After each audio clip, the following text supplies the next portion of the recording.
मेरे सभी व्यूअर्स को नमस्कार और बहुत बहुत धन्यवाद कि आप सब मेरे वीडियोस को बहुत लाइक कर रहे हैं।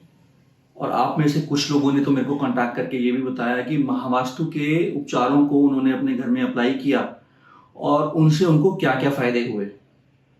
बहुत लोगों के फ़ोन आए, बहुत लोगों के मेल्स आए मेरे पास, जिसमें उन लोगों ने खूब डिटेल में और खुश होकर उन्होंने बताया कि महावास्तु के उपचारों को जैसे ही उन्होंने अपने घर में अप्लाई किया उनको कैसे रिजल्ट्स मिलने लगे। और सच मानिए, ये देख के इतनी खुशी हुई कि मैं आपको बयान नहीं कर सकता। तो आज का मेरा टॉपिक फिर से आप सब लोगों के लिए जो मैं लेके आया हूं, वो मेरे उन सभी प्रॉपर्टी एडवाइजर भाई जो लोग प्रॉपर्टीज सेल करने के या प्रॉपर्टीज बनाने के काम में हैं, और वो सब लोग जो प्रॉपर्टीज सर्च कर रहे हैं, उन सब के लिए बहुत फायदेमंद रहेगा। तो मेरे वीडियोस को लास्ट तक ध्यान से देखिएगा। हमारे पास बहुत सारी क्वेरीज ये आती हैं कि कौन सी प्रॉपर्टी लें, किस जोन का फेसिंग का प्रॉपर्टी लें, नॉर्थ लें या ईस्ट लें, वेस्ट सही रहेगा या फिर साउथ जोन की प्रॉपर्टी मिल रही है, फेसिंग साउथ आ रहा है, जो कि वास्तु वाले तो बोलते हैं कि साउथ वाला फेसिंग का बेकार होता है मकान।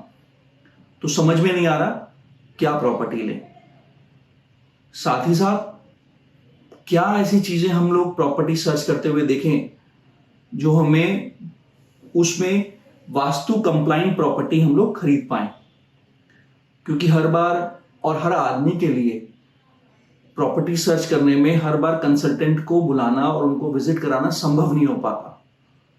तो हमारे व्यूअर्स की स्पेशल रिक्वेस्ट पे मैं आचार्य रजत शर्मा महावास्तु से आप लोगों के साथ कुछ छोटे छोटे वास्तु के टिप्स मैं आप लोगों के साथ साझा करूंगा, जो आप प्रॉपर्टी खरीदते हुए स्पेशल ध्यान में रख सकते हैं।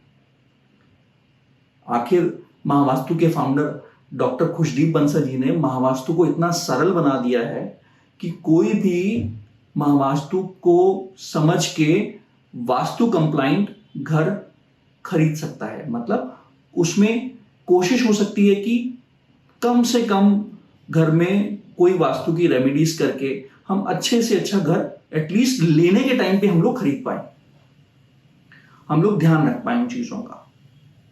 तो डॉक्टर खुशदीप बंसल ने महावास्तु में उनकी रिसर्च में उन्होंने ये सारे पॉइंट्स निकाले कि जब घर खरीदें तो क्या हम उसी टाइम पे ही ये देख सकते हैं कि प्रॉपर्टी खरीदते हुए कि प्रॉपर्टी में क्या क्या चीजें हैं जो हम मोटे तौर पर देख पाए, कोई भी आदमी देख पाए।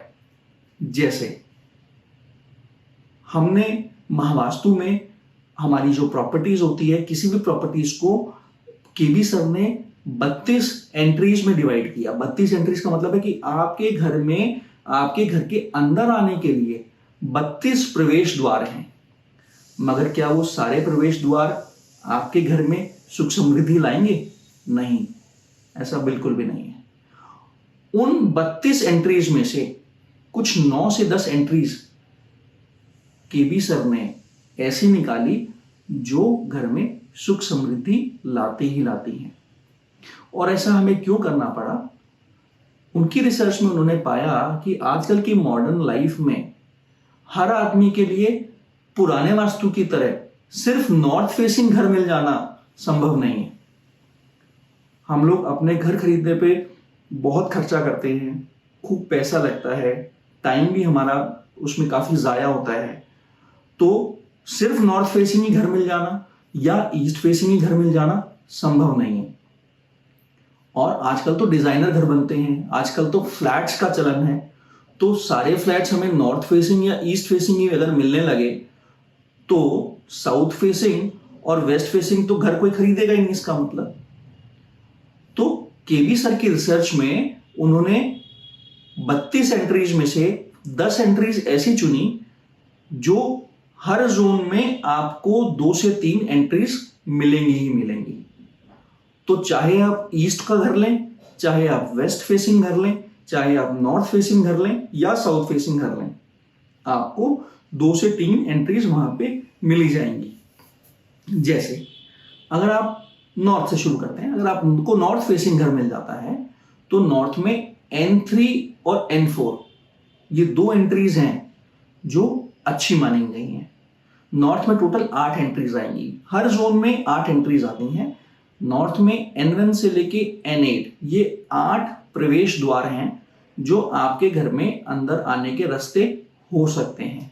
बट अगर उसमें आपको N3 और N4 का प्रवेश द्वार मिल जाता है तो बहुत ही बेहतर रहेगा। सेम ऐसे ही अगर हम वेस्ट में जाते हैं तो W1 से लेके W8 तक हमें 8 एंट्रीज मिलती हैं, जिसमें से W3 और W4 की एंट्रीज उत्तम मानी गई है। ईस्ट में भी E1 से लेके E8 तक हमें 8 एंट्रीज मिलती हैं, जिसमें E3 और E4 की एंट्रीज अच्छी है। और हम सबका फेवरेट और सबसे डरा हुआ साउथ जोन, डरने की कोई बात नहीं है। साउथ जोन में भी S3 और S4 की एंट्री बहुत ही बेहतर होती है। तो अगर हमें साउथ जोन का घर भी मिलता है तो डरने की बात नहीं है।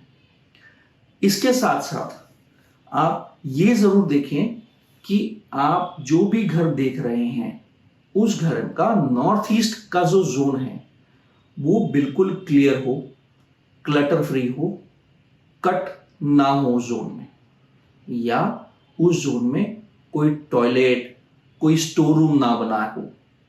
अगर वहां पे किचन या टॉयलेट है तो उस घर को आप बिल्कुल भी ना लें। और मैं अपने प्रॉपर्टी एडवाइजर भाइयों को भी यही सजेस्ट करूंगा कि वो भी अपने क्लाइंट्स को, जो क्लाइंट्स उनके पास पूरे ट्रस्ट से प्रॉपर्टी देखने आ रहे हैं, उनको भी, उन लोगों को, उन सब लोगों को इनफैक्ट वो प्रॉपर्टी जो दिखाएं वो एकदम उत्तम प्रॉपर्टी दिखाएं, जिससे उनके भी सुख समृद्धि, जो क्लाइंट हैं उनको उनकी सुख समृद्धि बढ़े। क्योंकि एक अच्छा क्लाइंट जो आपसे प्रॉपर्टी लेके जा रहा है, अगर उसको वास्तु कंप्लाइंट प्रॉपर्टी मिल जाती है तो वो आपको और अच्छे रेफरेंस देगा, आपका गुडविल स्ट्रॉन्ग करेगा मार्केट में।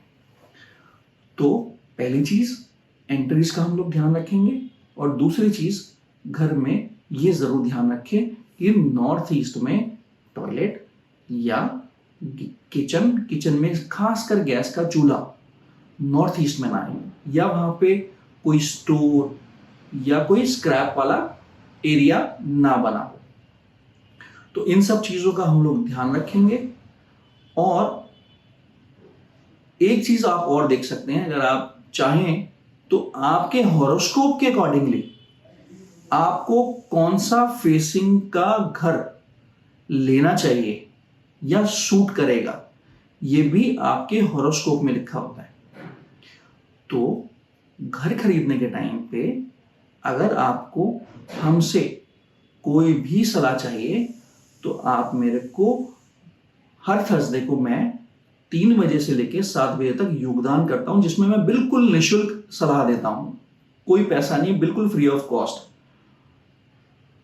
तो आप मेरे को योगदान में कांटेक्ट कर सकते हैं अपने घर के मैप के साथ या अपने हॉरोस्कोप के साथ। तो मैं आपको आपकी पसंदीदा प्रॉपर्टी, आपके लिए वो बेनिफिशियल रहेगी या नहीं रहेगी, मैं आपको बिल्कुल फ्री ऑफ कॉस्ट सजेस्ट करूंगा। तो आई होप आपको आज का मेरे टॉक पसंद आया होगा, और घर खरीदने के टाइम पे आपको अब बहुत ज्यादा वास्तु कंसल्टेंट्स की सलाह नहीं लेनी पड़ेगी, आप खुद भी डिसीजंस ले सकते हैं। और जो भी आप प्रॉपर्टी फाइनल करें, अगर आप उसको हमसे चेक कराना चाहते हैं तो जैसे मैंने आपको बताया, आप मेरे को योगदान में कांटेक्ट कर सकते हैं, या आप मेरे को कमेंट सेक्शन में भी लिख सकते हैं। तो अगली बार मैं फिर आपसे मिलूंगा एक और टॉपिक के साथ। तब तक के लिए मैं आचार्य रजत शर्मा महावास्तु से आपका बहुत बहुत धन्यवाद करता हूं। Thank you.